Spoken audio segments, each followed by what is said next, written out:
Hello everyone, and welcome to the Truly Delivered You.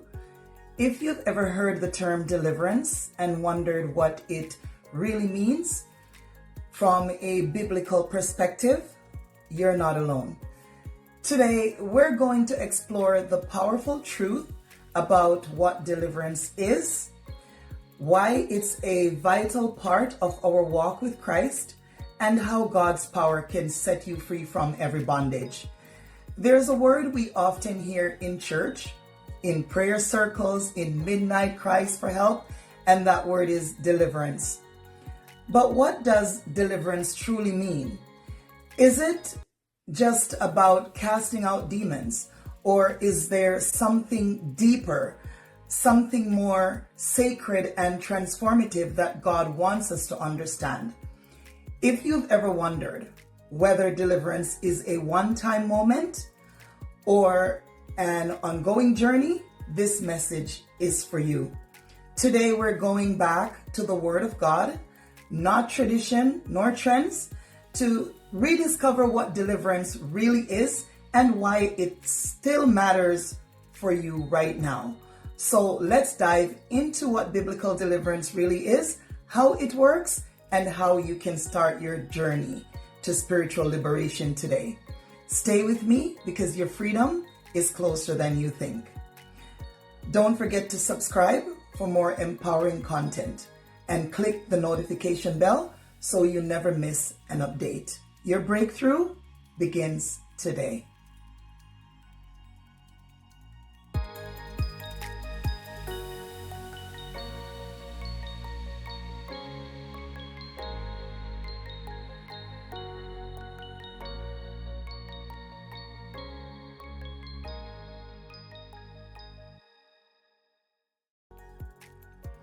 Hello again, and thank you for tuning in to the Truly Delivered You. My name is Jenny B.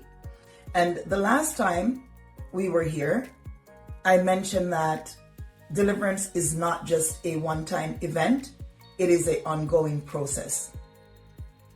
Today I would like to share with you what demons really are and how we can make sure that they're not still occupying our lives as children of God, or how we can prevent being tormented by them, because that's the whole work of demons. And we know that demons are just evil spirits that comes from the darkness. And so when Jesus walked the earth, he casted out demons out of people because the light was not here as yet, which we all know that the light is Jesus Christ himself.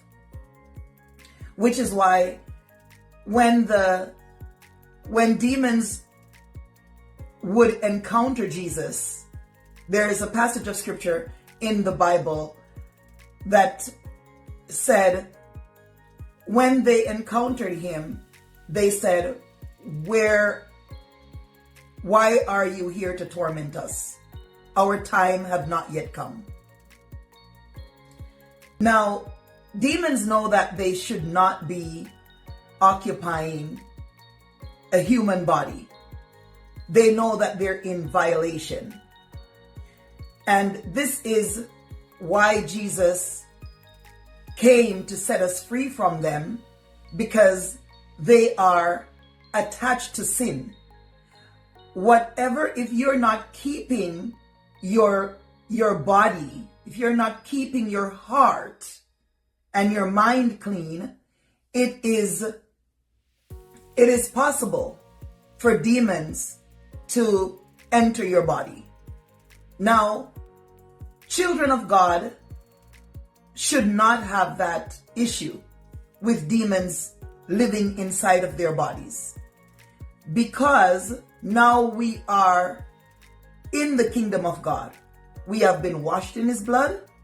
We have received forgiveness. And now it's not you that is actually living. It is Christ that lives in you. And this is something that a lot of people have not really truly embraced. They have gotten baptized. They have been living for years, but they've been living for years as a Christian. They'll go to church every single week. They will pay their tithes. They will pray. They will fast, but they're still not experiencing true deliverance to be able to walk in the power of God. And it's simply because, not because demons is occupying their bodies, but because being truly delivered means that you now have to walk in the newness of Christ. You cannot be the exact same person as you were before. And this is why nothing can change in our lives most times, because we are not actually embracing the gift of God that is truly within us. Now, Jesus says, when the prince of this world comes, he will find nothing in me. Demons, today, when we talk about demons, it's not about casting out a spirit that is living inside of you. It really has to do with your ways. You have not been transformed from what you used to be to who God wants you to be. Now, Jesus says, you must be born again. This is what he told Nicodemus. You must be born again. And if you are a born again child of God, you're different. You have to get rid of the things that made you feel good, the things that were pleasurable to you, because they were not of God. So you cannot hold on to them and experience true deliverance at the same time. Those things are weight that causes setback in your life. So certain things that we have not really thought about as sin or examined ourselves for, some of those things are hatred.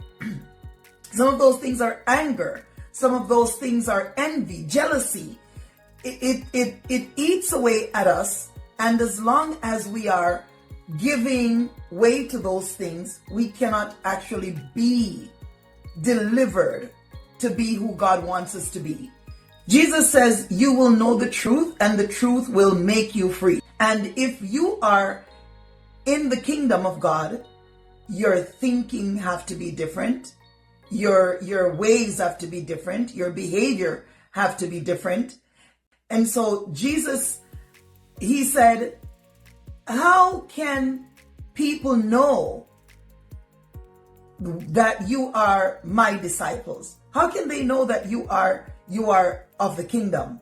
And he says that it's by the love that we have for one another. Now, there is a start.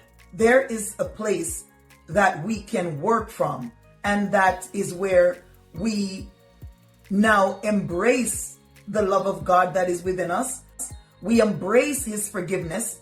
We are now going to share that same love that we receive from God, that same forgiveness. So we shouldn't be talking about we cannot forgive and we cannot love that person. We cannot forgive that person. We cannot love that person. Because if Jesus Christ is truly inside of you, that would not really be a struggle. Jesus went as far as to say we should love our enemies and do good to them. Pray for those that despitefully uses you.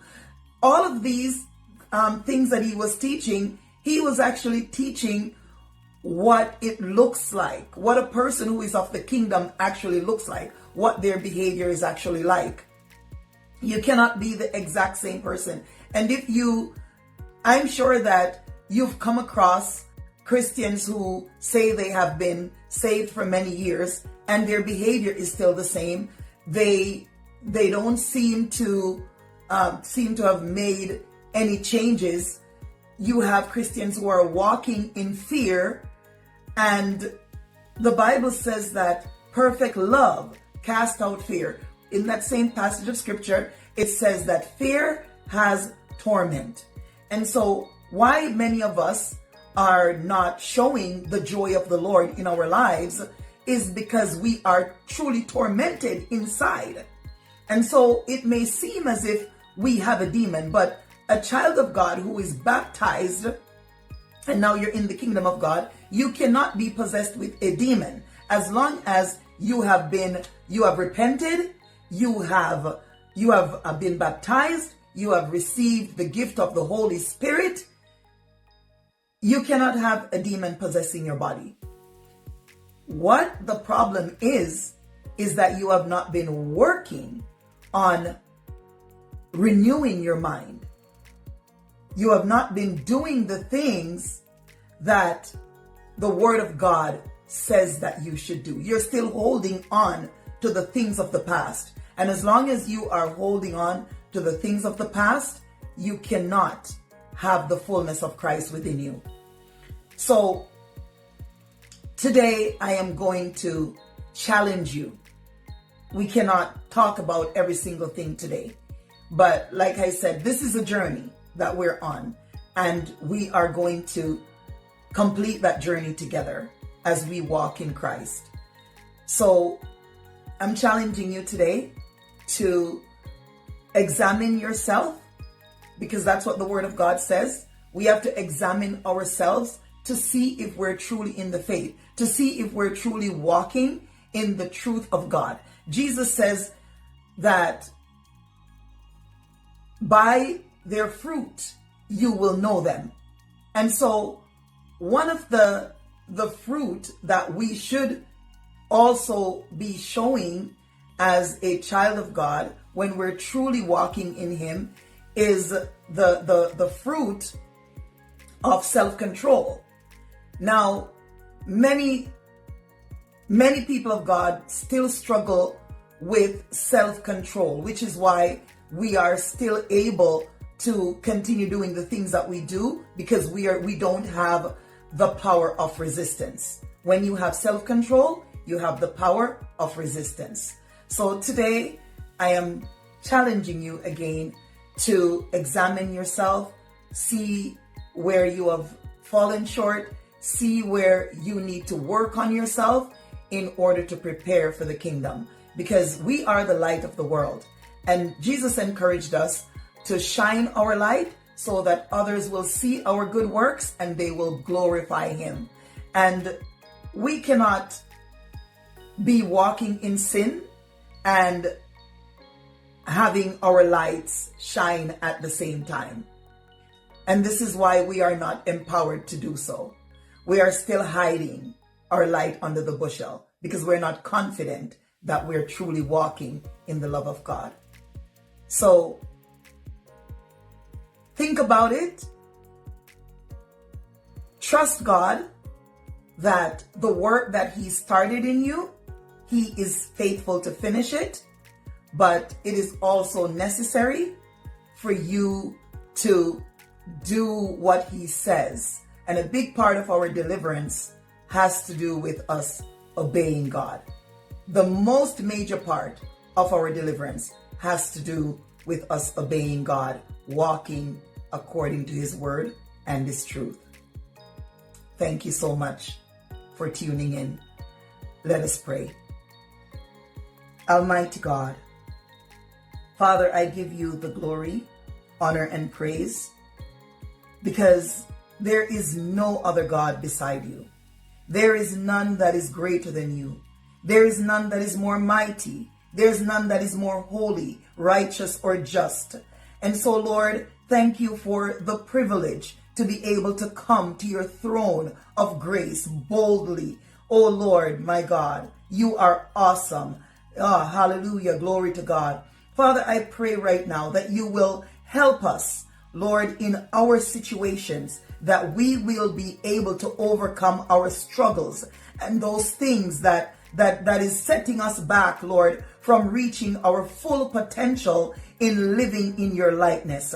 Father, I pray that you will touch those who have not yet come into a relationship with you, those who have not yet accepted you, Father, as their personal Lord and Savior. Father, I pray that you will release them from their struggles. You will release them from their chains. Oh God, I pray in the name of Jesus Christ that you will have your way, God. I pray you will send out your mighty warring angels to fight on their behalf, oh God. For we know that there is no power that is like unto you, Lord. There is none who can deliver after your kind. And so, Lord, I thank you. I thank you for this blessing over our lives. I thank you, Lord, for making the way of escape for us. I pray that you will have your way in us, for you are the potter and we are the clay. And so, Lord, we trust you that you are able to finish what you started in us. And Lord, I give you all the glory, the honor, and praise. And we tell you thanks in Jesus' name. Thank you so much for tuning in again. If you would like to purchase my book called The Truly Delivered, it is a book that helps you to teaches you how to maintain your deliverance in God. You can find it in the description below. And I pray that it will be a blessing to you. Thank you so much again for tuning in. Now unto him that is able to keep you from falling, to present you faultless before the presence of his throne, with exceeding great joy, to the only wise God, our Savior, be glory, majesty, dominion, and power, both now and forevermore. Have a wonderful day.